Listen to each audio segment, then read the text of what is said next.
On this episode, I try a new angle.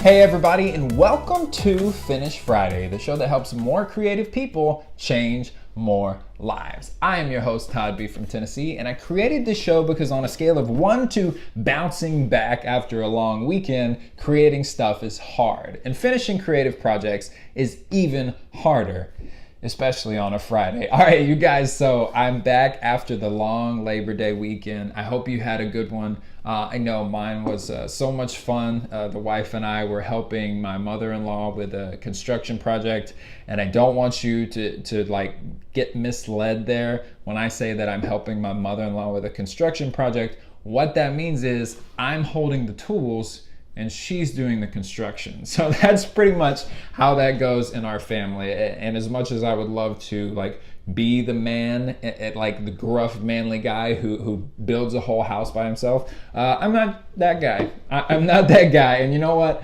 I'm okay with that, but just an incredible weekend. I hope you guys had the same. This is the second take of this episode because the first show was so fire and so on point. But I didn't hit record.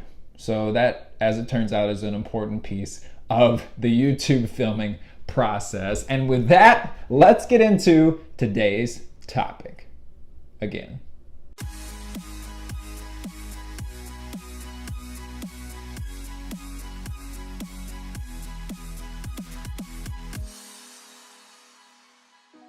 On today's topic, I want to discuss how to make the most of an opportunity. And there's something in the pop world that's been brewing that I am taking a look at and really drawing as inspiration for this piece. And it's the combination of Demi Lovato and a new band called Cheat Codes, which absolutely zero people have heard of. I would be willing to bet maybe one or two of you would have heard of them before now, but probably not that many. And they have this new song together that's called Promise Me No Promises. And it's the one, or Promises, yeah, Promise Me No Promises. And it's the one that's like, oh, nah, nah, love ain't simple, nah, nah, love ain't simple, that one. And what happens is, I'm always interested when like a no-namer combines with someone who has a huge market kind of presence, right? And I can't just listen to the song. And so I'm like, okay, Cheat Codes must have had something in them to make the most of this creative opportunity. And it turns out they did, right? They had two things. They were ready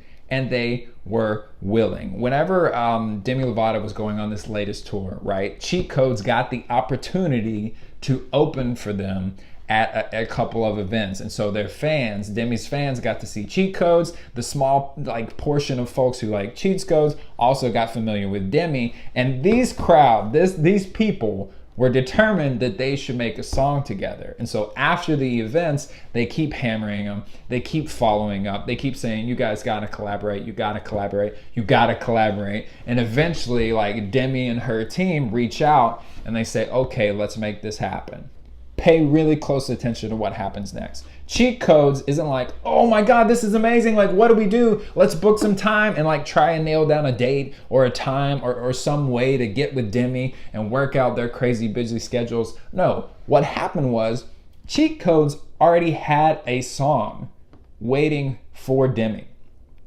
Don't miss that. Like, don't miss. So many times we want a creative opportunity. We want someone to pay us a lot of money to like make a video or write a book or cut a record, but we don't have stuff on deck that we've already produced. Cheat Codes did, and now they are enjoying a massive moment in the sun just because they were already ready to go. And the second thing they were willing. If you're a creative person, one of the most awkward struggles is trying to make that transition into really believing and being willing to put yourself out there. Cheat Codes was not only ready by being ready to play on tour with Demi, by being ready to have a song waiting for her, they were willing to say, this is our best work and we think you would be a great fit. So the next time, I want to challenge you, when you're thinking about growing toward these creative opportunities and you want something so much, you need to ask yourself, am I ready and am I willing?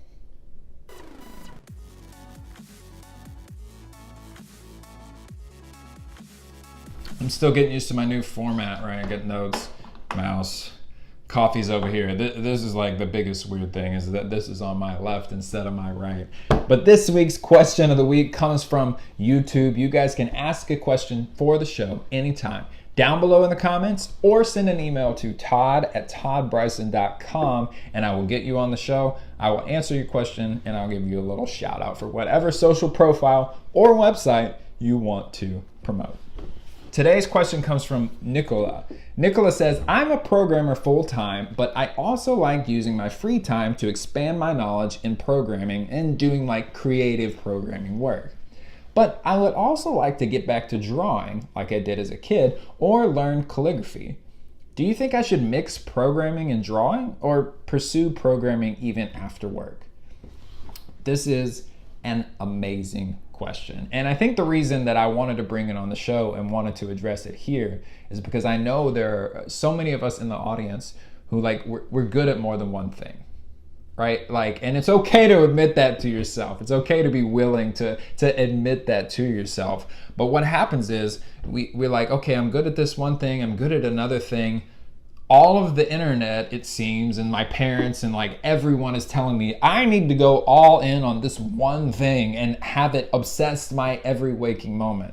And as you might be able to tell by the way I inflected that last sentence, I'm not really on board with that. And there are two words to explain why I'm not. Sherlock Holmes.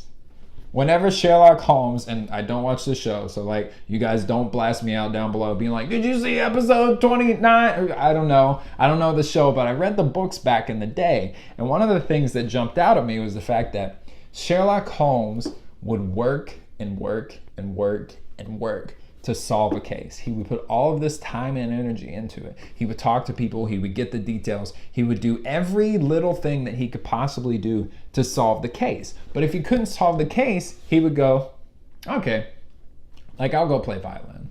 Or I'll go to the opera. I'll go watch this. He would completely check out from whatever it was he was doing at the time. And I think that is not only a good idea for creative people, I think it's an absolute necessity to use both your left and right side of the brain, to use both of the assets that you have. Now, am I going to give up most of my writing time to go play golf? No, probably not, because I know I have more potential over here. But I know if I'm facing a challenge that I can't get through, or if I'm stuck in some way or another, sometimes all I need to do is step back. So this week, I kind of want to give you permission. Pursue that other thing. Because if you do, you'll start to find these challenges become a lot easier.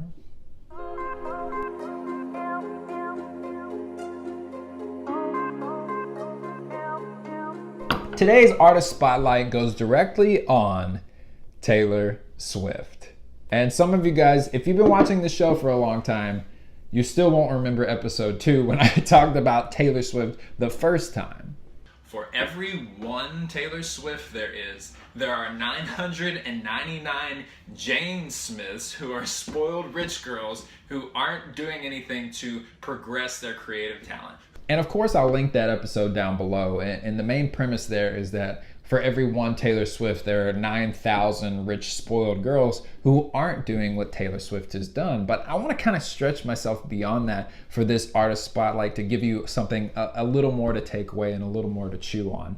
The first one is when she moves to Nashville, right? When she's 14, she grew up in Pennsylvania, she moves to Nashville, she starts to get plugged into kind of the artist community. And again, the issue of money is not on the table. Her mom was a stay-at-home mom, but only after being a marketing executive for a mutual fund. So they're good there, but Taylor gets plugged into all these communities. She starts doing 2-hour writing sessions every single every single Tuesday after school with this woman she met who's in the business. And she works and she figures out a way to kind of bloom in the industry. But to me, that's not the most important thing. The most important thing to me is the fact that Taylor Swift, the girl who's writing this pop anthem now, the one who's got the song that's stuck in everybody's head and it's got the weird electronic wow in the chorus and all this crazy nonsense. This is the same girl, the very same girl who wrote Teardrops on My Guitar. like a cheesy acoustic like country love song. And to me, that's what impresses me most about Taylor Swift is not necessarily her work ethic, but her ability to completely discard everything she's done in the past to get to where she wants to be. And I think as artists watching this show, like that should be your main objective, is to say exactly and do exactly what you want to say and do at that moment in time. Part of that process involves destroying or disregarding everything that you have done before. So this is a little different for me to bring like this kind of a message in the artist spotlight, but it's because you all know Taylor Swift. I don't have to promote her or convince you that she's worth looking at. I want to draw in the lesson that if you're willing to die every day, if you're willing to sacrifice the old art in order to get to the new art, that's when I think we reach this level of best, right? Like best art, and there is no such thing as best art, but that's how you continue to get better, is you have to leave the old stuff in the dirt. Thank you so much for watching this episode 34. This is amazing. I'm loving every second of that. I want you to comment down below and answer this question. How do you feel about the new angle? Digging it? Not digging it? It's a different side of me. If this is your first show, go back and watch one of the ones where I'm straight on. I'm interested to know what you think because I'm only making this show for you. Again, I'm Todd B from Tennessee. Don't forget to thumbs up this show if you liked it, and I talk with you next week.